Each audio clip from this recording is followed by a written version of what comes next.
एक दरख्वास्त एक प्राइवेट पिटिशनर की जानिब से आ गई कि फुल कोर्ट को असेंबल किया जाए और रिकॉन्स्टिट्यूट किया जाए बेंच को। और फैसल सिद्दीकी साहब एडवोकेट हैं, बड़े मारूफ एडवोकेट कराची के, उन्होंने इस पे उनकी जानिब से ये पिटिशन फाइल हुई थी और उन्होंने कहा कि फुल कोर्ट इस्तदा की कि फुल कोर्ट बने। और हमारी इस पे राय जो हमने दी, सलमान राजा साहब ने भी दी और मैंने भी ये राय ये थी कि ये इससे ताख़ीर होगी, क्योंकि अब और जजेस आके बैठे तो जाहिर है फिर सारा री आर्ग्यू उसको दोबारा बहस करनी पड़ेगी।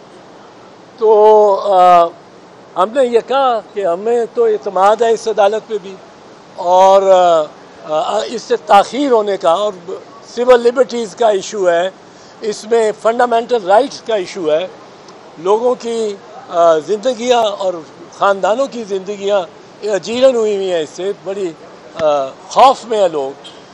तो उस पर चीफ जस्टिस साहब ने बुनियादी तौर पे कल पे कर दिया है कि कल ये सुनेंगे, आपस में मशवरा कर रहे हैं जजेस कि क्या करना है। मैंने तो समझता हूँ कि ये एक मोमेंट, मैंने अर्ज़ भी किया, इनकी ज़िंदगी में इतना अहम मोमेंट आ रहा है कि ये इन सब का एक जुडिशल, पाकिस्तान की जुडिशल हिस्ट्री में सबसे सुनहरा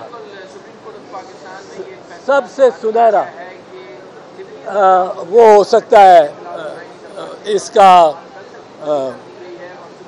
एक लम्हा ऐसा कि जिसमें पाकिस्तान की जुडिशरी बहुत ही बुलंदी पर पहुंच जाएगी। मैं एक दो और बातें अर्ज कर दूँ ज़रा आपसे। एक तो ये है कि बड़ा हवा का बड़ा एक फ्रेश और अच्छा खुशगवार झोंका आया। वो लाहौर हाई कोर्ट के बेंच ने जो बेल एप्लीकेशन ली है उन मुल्ज़मान की, जिनको उनके सामने लाहौर हाई कोर्ट बेंच में जस्टिस पुन्नू की डिवीज़न बेंच थी, उन्होंने ये कहा है कि वहाँ इन मुल्ज़मान का नाम नहीं है FIR में। फिर उन्होंने कहा है कि कोई CCTV कैमरा नहीं आया, ये GHQ पे हमले के बजाय, कि कोई CCTV का रिकॉर्ड नहीं है और ये कोई फ़ौजी इसमें शामिल तफ्तीश नहीं हुआ। तो इस वजह से उन्होंने और दीगर ग्राउंड पे उन्होंने बेल कर दी। अब ये जो बेल हुई है ये एक नया रुख है इस केस में। लेकिन दूसरी तरफ देखो कि वज़ीर आज़म शहबाज शरीफ ने क्या कहा है, ये बड़ी तशवीश की बात है। वज़ीर आज़म नवाज शरीफ कहते हैं कि ये 9 मई का जो वाक़या था ये हकीकत में आर्मी चीफ के ख़िलाफ़ एक बगावत थी और ये बगावत फ़ौज के अंदर से थी। अब ये शहबाज शरीफ साहब के पास क्या इसके सबूत हैं, या और ये यूं ही डाल रहे हैं, ये सारा मामला जो है उसका वो उसके कंधों पे रख रहे हैं उनके आर्मी चीफ के। तो ये एक बड़ी ही खौफनाक सिचुएशन है, क्योंकि फ़ौज ने तो उन अफसरान को जिनको मुलव्वस पाया है उनको उनके ख़िलाफ़ फ़ौज ने कोई ऐसा इकदाम तो नहीं लिया कि उनका मिलिट्री कोर्ट ट्रायल हो रहा हो, कोर्ट मार्शल हो रहा हो, कोई नहीं। उनको सिर्फ इंज़बाती और डिसिप्लिनरी एक्शन लिया गया है उनके ख़िलाफ़। अब ये चीज़ जो प्राइम मिनिस्टर साहब ने कही है, ये तो सारा बोझ जो सारे उनकी बंडल उनके पंड उनके सर पे थी वो उन्होंने आर्मी चीफ पे डाल रहे हैं। और अजीब बुल जाने की बात है, जहाँ तक फ़ौजी अदालतों का ताल्लुक है, हम ये समझते हैं कि ये बड़ा सिंपल मैटर, बहुत सिंपल मैटर है। और इसको एक दो जुमलों में मैं अर्ज़ कर दूँ कि ये नवाज शरीफ साहब को बताना चाहिए कि क्यों उन्होंने फौजी अदालतें जब उनकी हुकूमत ने 1995 और 2015 और 2017 को जब उन्होंने फौजी अदालतें लगाई या उनका एक्सटेंड किया पीरियड, तो क्यों आइन में तरमीम करने की ज़रूरत महसूस हुई उन्हें फौजी अदालतों लगाने से पहले? बड़ा सिंपल है, क्योंकि आइन में तरमीम लाजिम है अगर फौजी अदालतें लगानी। आइन में तरमीम ये कर नहीं सकते क्योंकि इस असेंबली में इनके पास 228 मेंबर नहीं। अब आइन में तरमीम ना करें तो सेंसस का भी कोई असर नहीं आ सकता इस इलेक्शन।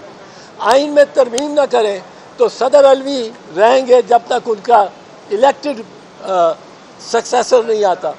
आइन में तरमीम ना करें तो इनको ये जो आइन में ये जो इलेक्शंस हैं उनके बगैर सदर नया मुंतखब नहीं कर सकते, क्योंकि सदर की इलेक्टोरल कॉलेज है, नेशनल असेंबली, सेनेट और 4 सूबाई असेंबली।